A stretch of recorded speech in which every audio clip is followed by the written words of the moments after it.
First thing I do is I say, would you look at this? You know what I mean? Oh, go figure. Look at this. Oh, look at this. Oh, where is he? I'd like to look at it. You should have said, look at this, and that would have probably got you off if you told him to look. Ladies and gentlemen, there is someone who is pure gold in Congress. Not only does she have golden hair, but she had a golden series of questions about the gold that flowed into Joe Biden's bank accounts. Now, will we find gold bars like Gold Bar Bob in New Jersey? Well, we know that Hunter Biden was bribed with a massive rock from the communist Chinese. And somebody who is there to hunt down this information is the great Marjorie Taylor Greene. She joins us now.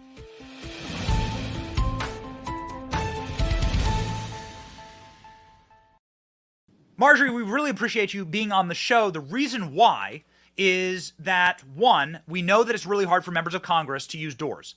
And you probably had to use a door to get into this interview, and you might have pulled the fire alarm. Maybe you're wearing this color of dress to remind you that the red means fire alarm and not doorknob. Hey, fire alarms are going off everywhere in Washington, D.C., but it's not Jamal Bowman that pulled it this time. I have to tell you, though, Jamal can't lie his way out of this one. We all know where the tunnels are to get to the Capitol to go vote. And he may be a freshman in Congress, but he's been here too long to lie about going out that door right behind him in that picture. And being a middle school principal, I'm sure you've called this out, Benny. He knows exactly what fire alarms do, and he knows that they're breaking federal law to pull one for a stunt like he pulled. I feel like there's bigger things to talk about. Obviously, I really want to get into your questioning on the impeachment inquiry of Joe Biden. But this story really, as somebody who worked on the Hill, and I was a reporter on the Hill for ages, I've been in and out of Capitol Hill and through the tunnels and everything, this is such a blatant lie. They circled the wagons around this guy because he was presumably trying to stop the vote. Is that your takeaway here? Oh, yeah, absolutely, Benny. I work in the Cannon building. That's where my office is. Catherine Clark, the Democrat whip, had just called a motion to adjourn.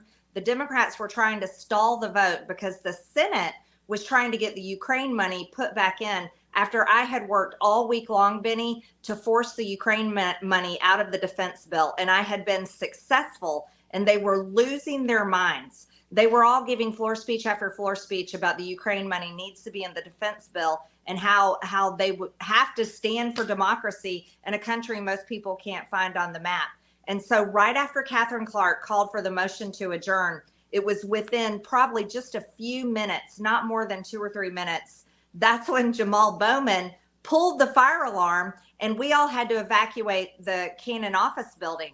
Well, I have to tell you, we couldn't go down the elevators. Everyone had to go down the stairs, and it took a long time for everyone to get out of the building. I stayed outside waiting to make sure that all of my staff had made it out safely, also watching for smoke. Is there a fire? Or is the fire department coming? Is it a bomb threat?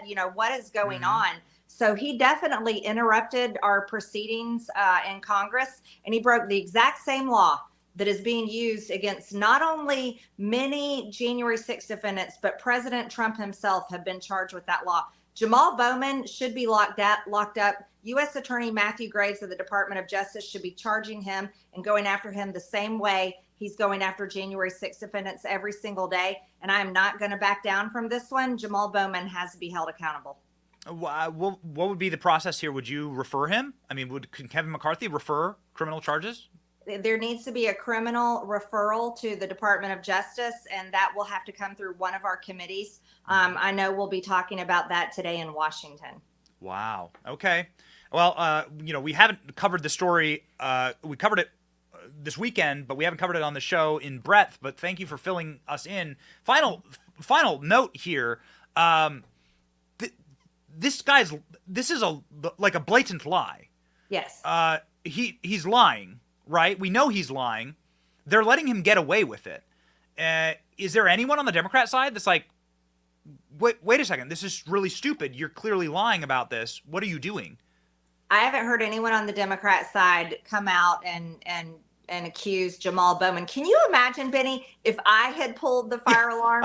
Oh, you'd be in shackles. Lord. You'd be in chains. You'd be in chains, Marjorie. Yes, I would be in chains. They'd have me in the DC gulag like today. I'd be still sitting in there, and I'd have stayed in there all weekend long. No, this is outrageous. Democrats are liars. They always stick together. and defend each other until it becomes a political problem. That's why they're denouncing Menendez. It's only because he's up for re-election for Senate and they don't want to lose the seat. And right now they're standing by Joe Biden. But when it comes to be a political problem for them, they're going to throw him under the bus, and they're going to finally admit that everything that we're saying with our impeachment inquiry is absolutely true, that Joe Biden has been taking millions of dollars for years now, giving political favors to foreign investors and foreign governments. So the Democrat Party, it's all about winning campaigns. It's all about power and control in Washington, and they'll abuse the system any way they can. So speaking of throwing someone under the bus, you threw a member of the Oversight Committee directly under a bus. I'm not sure what kind of bus it would be, some type of green battery-powered bus, but a bus nonetheless. You took AOC and you metaphorically chucked her under a bus during the hearing, and it was a thing of beauty. I'm going to play it for everyone. Just a real quick clip here. It was one of my favorite moments, arguably my favorite moment of the committee hearing. Ladies and gentlemen, AOC's glasses, does she use them? Let's roll the tape. At least without running it. A bathing suit is not pornography. Well, we can't see it from down there, so you didn't make it available to the minority before you started. Seen it before. It's Okay. it's on the internet. It's everywhere. You are submitting a naked woman's body. This is a bathing suit. This is a bathing suit. And it has not been clear before this committee. Glasses on. Do you wear them or not? It's a I have bathing contacts in. Thank suit. you. Oh, congratulations.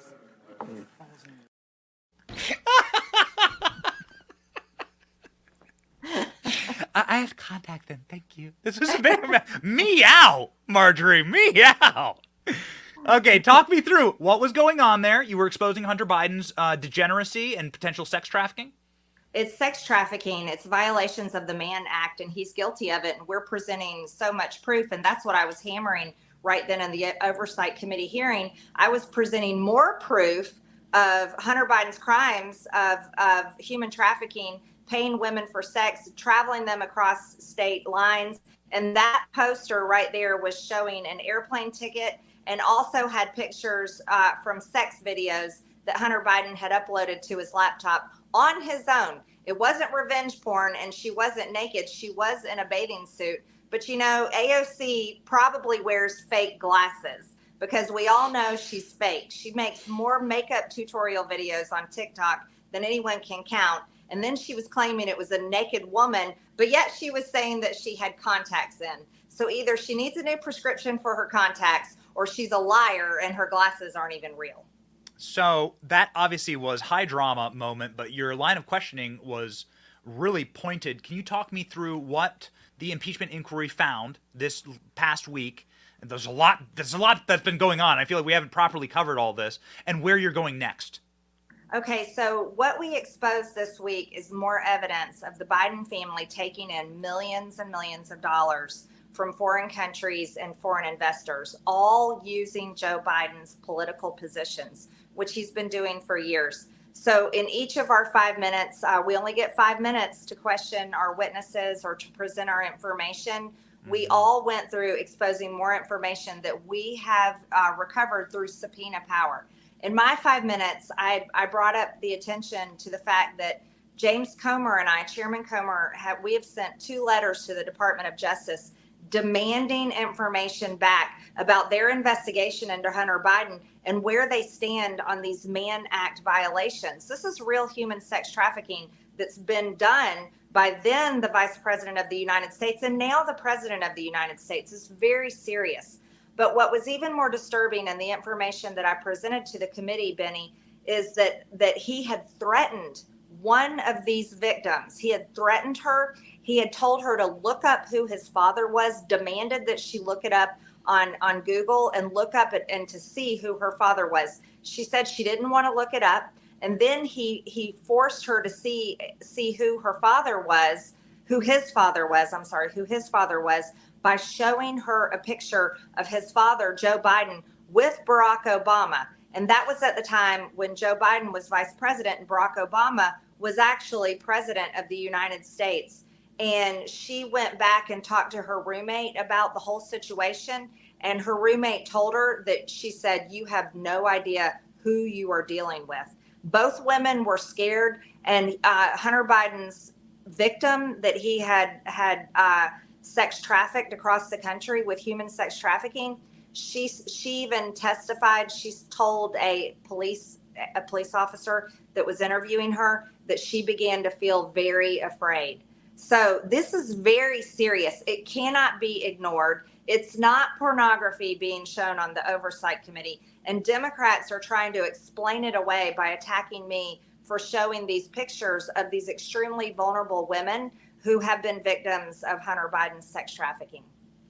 It does seem as though the number one person in Congress who would wrap herself in the fake virtue of standing up against racism and against sexism and against the abuse of women, obviously by their employer. We know Hunter Biden had these employees that he would sexually abuse, would be AOC. If there's one person that should link arms with you and say, yeah, Hunter Biden referred to Asian people as yellow. Don't come after me. That's in his own text message and uses the N-word a lot. Like, this is what Hunter Biden did. And along with all of the, of course, criminal violations of various sex trafficking laws, it should be AOC. I mean, if there's one person who should be joining you here, like, you'd think AOC would put down the fake glasses and would be like, I see this now, and I'm on your side. This man's a monster. But you didn't get any of that, did you? No, and these victims didn't get any of that. They have no sympathy from any female Democrat on our Oversight Committee. And AOC, you're right, Benny, that is an excellent point. She's always defending women and their so-called health care rights to abortion, which is murdering a baby in the womb. But yet she has no interest, and none of the women on that committee have any interest standing up for these victims of Hunter Biden that have been victims of human sex trafficking. And it's outrageous. So it shows their hypocrisy. It also shows their refusal to recognize the truth and their ability to spin it any way they want, which they're clearly being outed for who they really are. Yeah, that's right. Anything for power. Final question, Marjorie, where are we going next? What can we expect next? Because a lot of people were like, okay, Jonathan Turley, some of the academics, right? Like some of the academics were brought in to sort of lay the foundations for what the committee's doing. And then people want to see Bob Alinsky. People want to see Devin Archer. People want to see Hunter Biden. Yes. I'm like, you're very close with the Trump family. I'm pretty close with Don and Eric. Like, these guys were dragged in for hours for questioning. Right. Like, where the hell is Hunter? When the hell is Hunter Biden going to be? Yes. I totally waking agree, up. Benny. Totally agree. Eric Trump has been subpoenaed over 400 times. Don Jr. was pulled in front of the committee. The Trump family has been harassed and tormented by the Democrats for years now. They're trying to do everything from devalue Mar-a-Lago, which is one of the most valuable properties in the country. They're trying to devalue it down to nothing, and they're trying to break the Trump family by forcing them to have to pay outrageous legal bills with all of these persecutions they're doing through the legal system. But no, you're absolutely right. I'm demanding that Hunter Biden be subpoenaed. I want Joe Biden subpoenaed. Right now, we've subpoenaed Hunter Biden's financial records. We have subpoenaed Jim Biden's financial records. We want to view all of his financial records, and then we want them before our committee because we want to have solid questions for them. What we're doing right now is we're spending our time carefully going through the money trail so that they cannot lie. No matter how many times they try, they cannot lie in front of our committee when we force them to come in. And so I assure everyone, I share the exact same sentiment. I'm impatient. I'm sick and tired of this. No one is ever held accountable. No one is ever thrown in jail unless you're a Republican or you wear a MAGA hat. But it's time that we turn the tables, and those are the changes we need in Washington, and I'll keep fighting for those changes. So a final thing, a final takeaway here, and I know that you were one of the largest advocates for Kevin McCarthy during his speakership votes. I think that Kevin McCarthy's there's a lot going on right now in Congress. Can you just give me, like, apparently there's going to be a vote to vacate the speakership. Can you give me can you give our audience like just an overview of what's going to happen this week? Where do you stand? What are the competing forces here? I'll do my best, and it's hard to explain it quickly, but I'll do my best, Benny, and everyone deserves an explanation. First off, I want to give some factual information. We've got about 70% of the budget actually passed through our appropriation bills. And I just want to say the defense bill was a huge win. I was able to get the Ukraine money taken out of that. And I think that's a victory for every single American, because our border is under invasion, and all our stupid federal government is doing is continuing the same practice of fighting foreign wars and defending foreign borders and ignoring our own people, but making our people pay for it. So I can't reiterate that enough. I also want to say, whether you like Kevin McCarthy or not, I couldn't have gotten that Ukraine money out of that defense bill if Kevin McCarthy had not have listened to me. So that needs to be said, and credit is due there, and people need to hear that, whether they're mad at him or not. We also have 8 remaining appropriation bills to pass, but we have less than 45 days to get it done. I voted no on both continuing resolutions because I'm sick and tired of kicking the can down the road. I'm sick and tired of us running out of time and shutdowns being threatened. I'm sick and tired of omnibus bills. We need to do it right. But really, the whole reason why we're in this situation is because it's a system of failure that happens every single year. And that's based on the calendar, Benny. We have a fiscal year end on September 30th, but yet Congress goes home every single August and half of September. So it's absolutely absurd for anyone to think that we can pass this budget and these bills by the year end. It's a system of failure, and that's what I'm angry about. I'm angry at Kevin McCarthy. I'm angry at the leadership, and I'm going to be demanding change, because what we need to do is we need to change our calendar system that forces Congress to stay here in Washington, D.C. and get our work done, and then we can go home. And it shouldn't back up to a deadline that punishes the country. It shouldn't back up to a deadline that punishes, frankly, our own family. And our own families are the ones that are always put last. Birthdays are forgotten. Special events you have to miss them because you got to be here in Washington because the government's going to shut down, or because we got to pass these important bills. No, all of it needs to change. We need a calendar system of success. And then we need to continue to do the hard work that we're doing right now. I'm not for a motion to vacate, and I'll tell you why.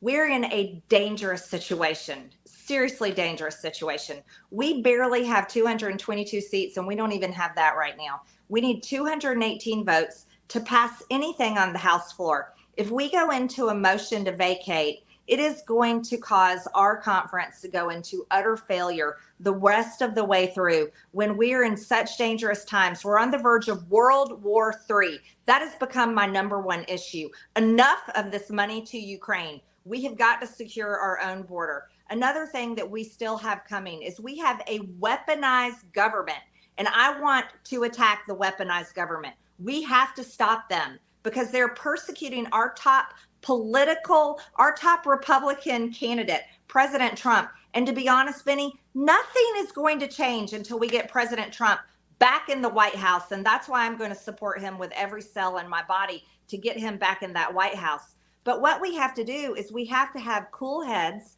We have to realize that the predicament that we're in that has everybody angry, we got here over decades of failure in Washington. Yes. It didn't happen in the past 8 months. It has been happening a long time, and it's going to take us a long time to get out of it. And if anybody goes after Matt Gaetz, I heard there was some kind of expel resolution for Matt Gaetz. I'm going to come after them. I'm not going to let anybody go after my friend Matt Gaetz. I'll stand up for him all day long, but I will not participate in demanding Kevin McCarthy's head on a platter simply because the internet pitchfork mob and tiki torch mob is angry, and you can never make them happy. We have to lead this country responsibly, and that means we have to get in the room, we have to fight it out, and we have to continue to pass the bills like the defense bill that is so great, and we have to continue to do that hard work, and we have to work 24 hours around the clock if we have to do it. And I think that we can get that done, but we aren't going to do it if we throw ourselves in utter chaos where the Democrats are over there cheering and they're able to extract little favors and extract deals that are, frankly, Benny, going to come down to hurting my just the path that I've been pursuing for a long time now, which is to impeach Joe Biden and hold him accountable and get a list of names in the federal agencies that covered up his crimes. Because we need that list of names when we get President Trump back in the White House so that we can fire those people and so that we can hold them accountable with our Department of Justice. Marjorie Taylor Greene, please keep doing your work. Please We are with you. We say yes. It is a good path. It is it's not like a fire and brimstone path. Cutting off your nose to spite your face, I think, is the old adage. Like, I think this is the path, and you have to play by the margins. Yes. And they will cheer the chaos. They want to seed chaos among us and our ranks. And the thing that the communist has is they go lockstep together on these issues. They're always on message together. Not a single person criticized Jamal Bowman for staging an insurrection in the Congress. Not a single Democrat, right? On message. And I think Republicans would be wise to do that as well far more often. And I think we'd be far more effective. You are one of the most effective members of Congress. Everyone follow Marjorie Taylor Greene. You already probably do, but ladies and gentlemen, 2.7 million people can't be wrong. Follow her on X and make her more powerful. Godspeed, Congresswoman. Thank you, Benny.